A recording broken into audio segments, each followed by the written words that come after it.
It is well known that the shortest distance between France and England is the 21 miles that separate Calais from Dover.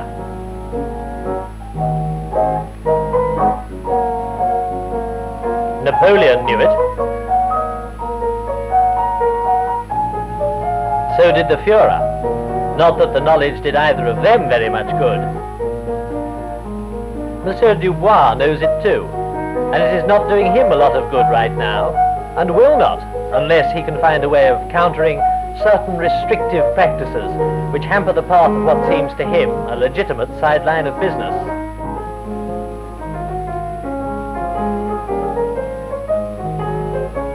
Monsieur Dubois would, did you ask, presumably describe himself as a garage proprietor, but his is no one-track mind. He also indulges in certain lucrative spare-time projects which might be summed up under the general heading export-import agent, an appellation wide enough to cover a multitude of comings and goings, legitimate and otherwise.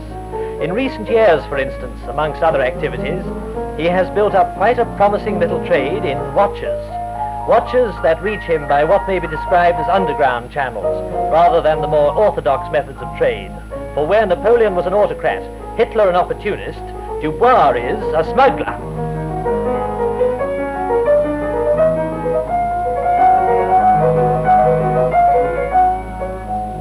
His organization spreads over the continent, and his agents collect and dispose of the contraband according to his instructions. It is a case of many hands making light work, passing the time.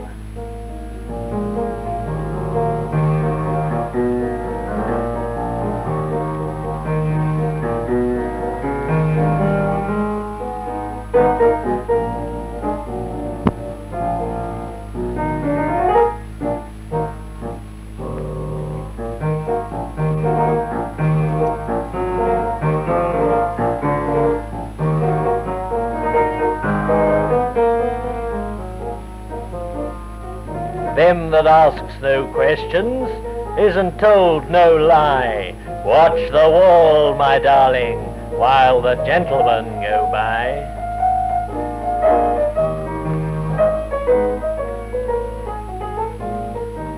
Monsieur Dubois could be described as of the Manchester school. That is to say, he believes strongly in the old-fashioned, liberal, and somewhat outmoded virtues of free trade. And in this spirit he is anxious, there is nothing insular about him, to extend his business to England, perfidious Albion.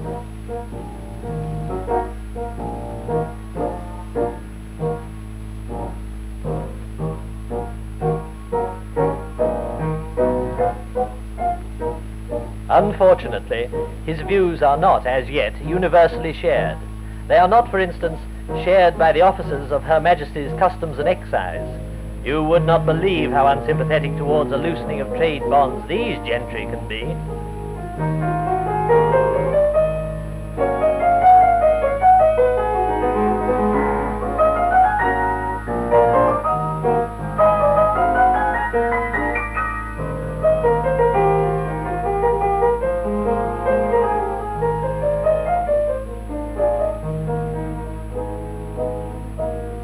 One or two of Dubois' best agents, due to the uncooperative attitude of the magistrates, instead of carrying time, are doing it.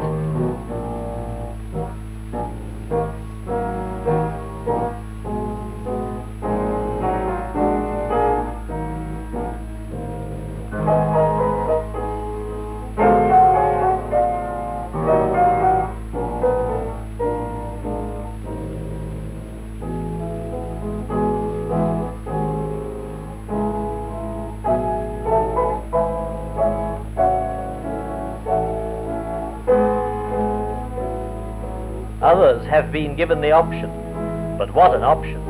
No business, however flourishing, can stand outgoings of this caliber for long at a time.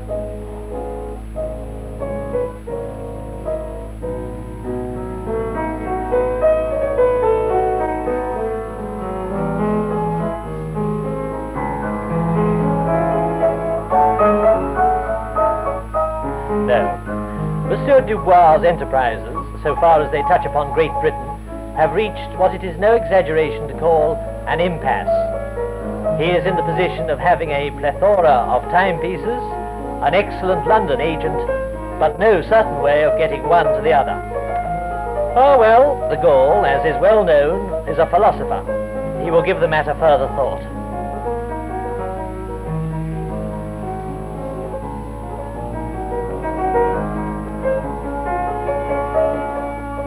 But for now, back to the garage business.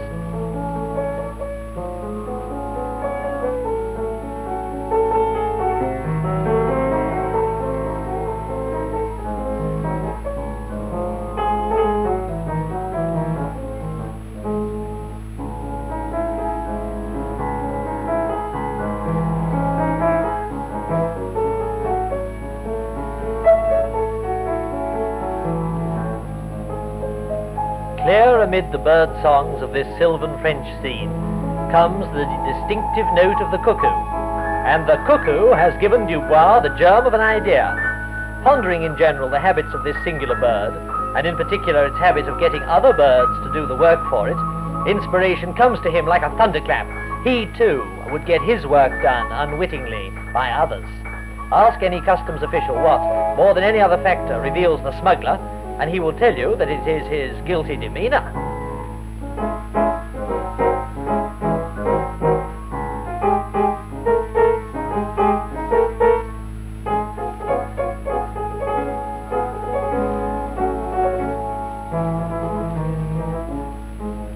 Bien. Henceforth his merchandise shall cross the channel by couriers, unaware that they are carrying it. Like that, having nothing to hide, they can reveal nothing. Dubois has found the answer. He has remembered that he is a member of the servicing circuit for a drive-yourself car hire firm, and that motorists returning to Calais from holiday frequently stop at his garage for a checkup before crossing the channel. All he has to do is secrete the stuff in the cars of bona fide travellers, and it will sail through the customs as easy as kiss your hand. He loses no time in dispatching a telegram to his English agent, Wood, a telegram that will bring that worthy hot foot to France.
Ah, here are our friends, and it appears that Wood has been brought topsides with the setup.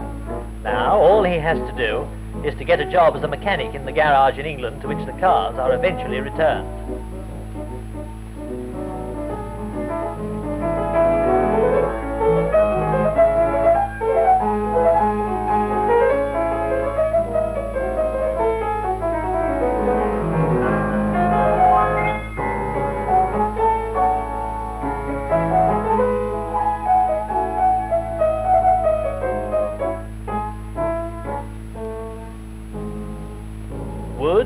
luck. Fate and the labour market have conspired to play right into his hands.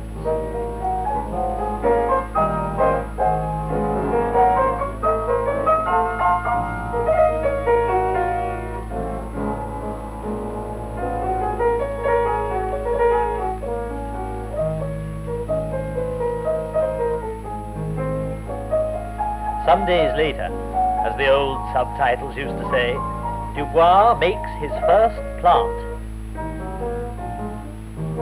He selects for his unsuspecting couriers a honeymoon couple returning starry-eyed from Paris.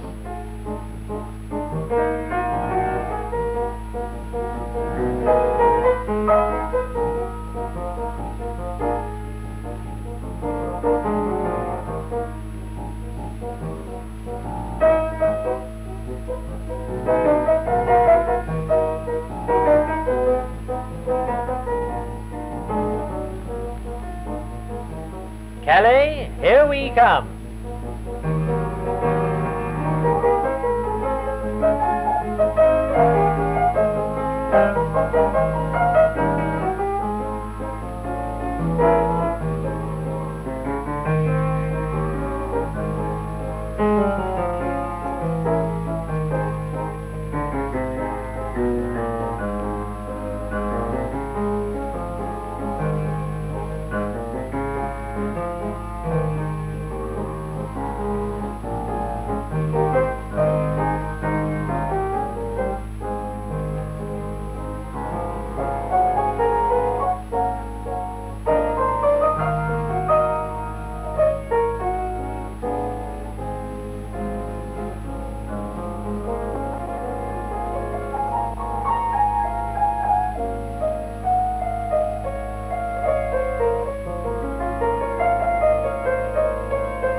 There you are, not a single bag opened.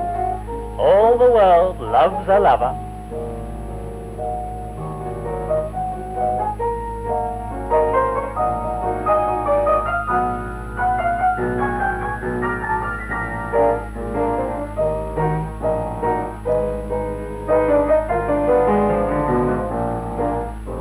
This is a cinch, and luck being with them, it goes on merrily for a time.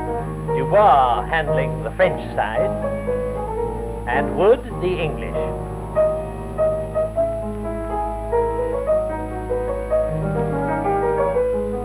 It is true that there are some minor scares.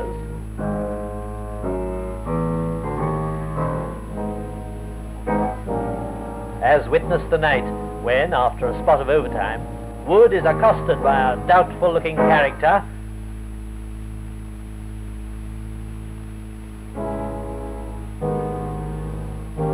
who asks if he's got the time on him.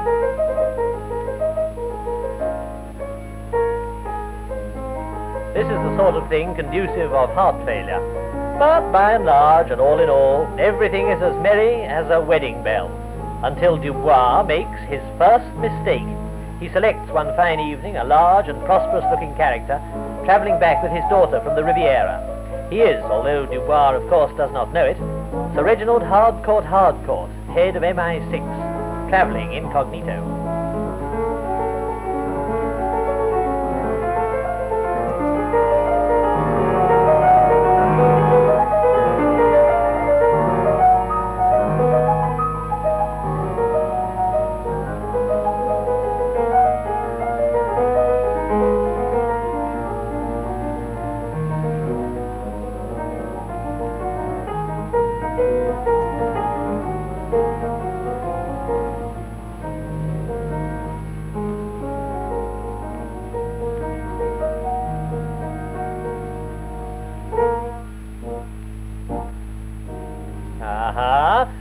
young lady has gotten herself, much to Papa's disgust, detected in some minor contraband running.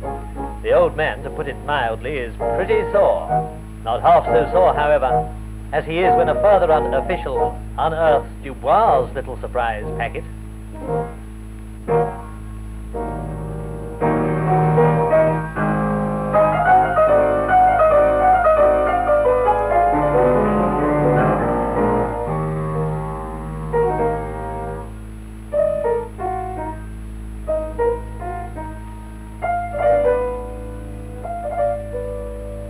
The fat is properly in the fire now, and Sir Reginald, to escape a night in the cells, is forced to reveal his identity.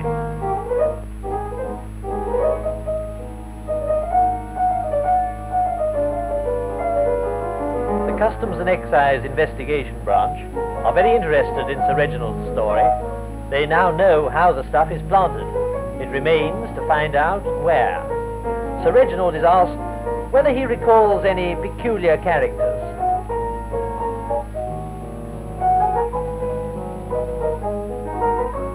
Sir Reginald says he is a bit suspicious of a queer bird at a garage just outside Calais.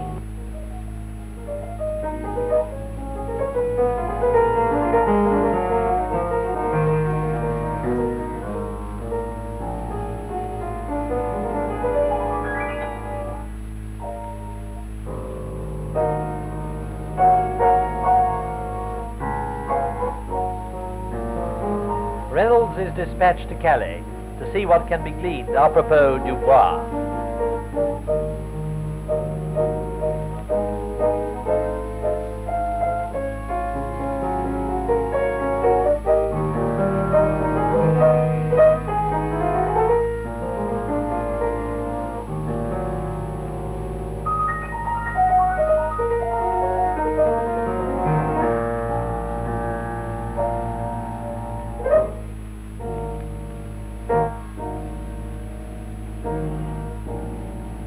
By now, the writing is on the wall.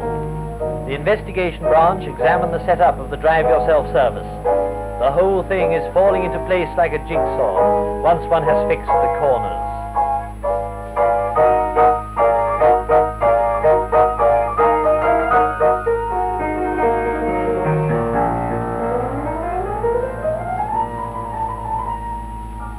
At a further conference, it is decided to send Johns to France as a decoy.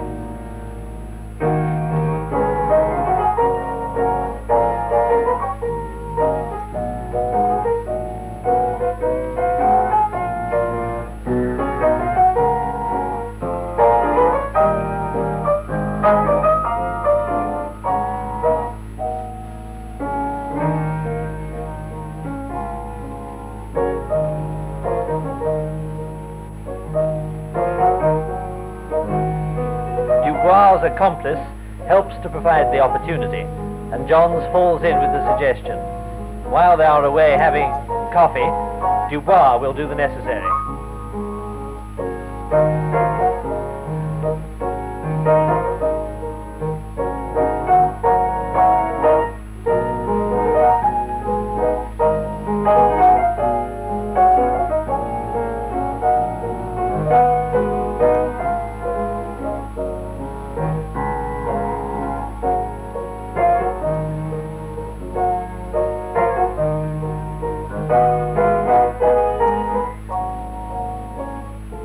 Meanwhile, in Dover, Reynolds has been continuing the investigation.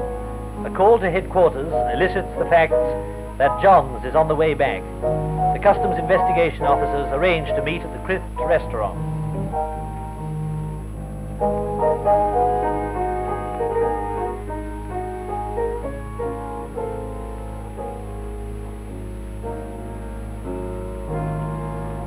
It is arranged that a cable shall go through to the Sûreté to pick up Dubois.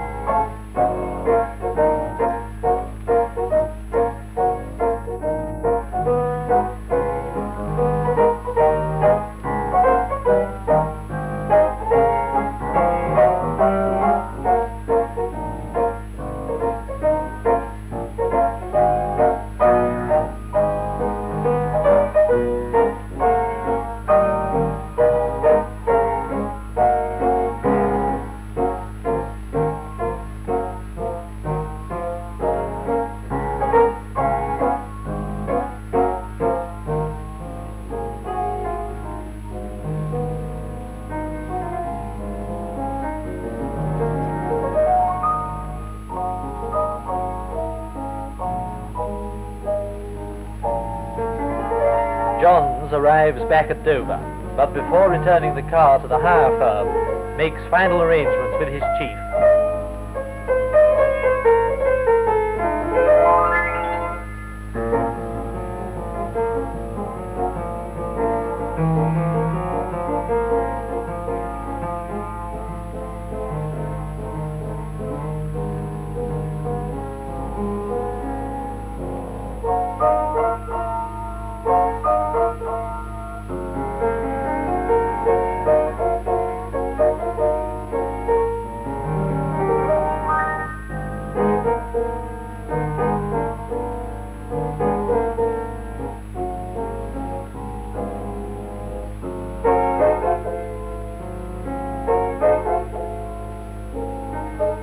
The car is on its way back to the garage. Now we shall not be long.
Whilst Johns is registering his car, and Wood seizes the opportunity to remove the watches, but too late. Reynolds catches him red-handed.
Can't see wood for the trees.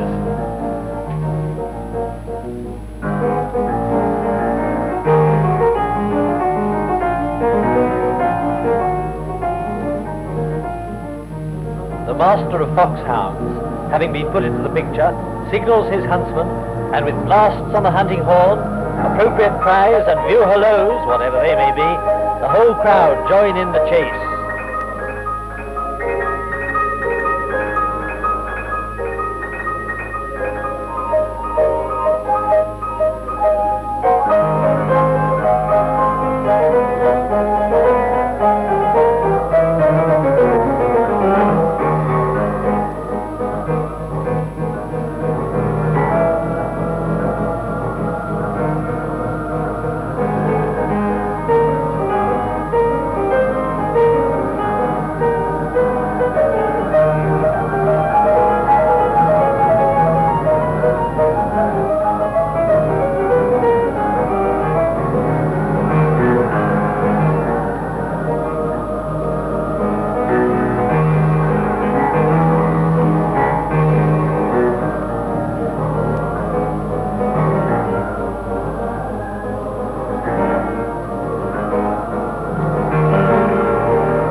Truly has it been said that time and tide wait for no man, and so it appears that another promising little piece of private enterprise is coming to an end, which, in these days of increasing regimentation, seems a pity.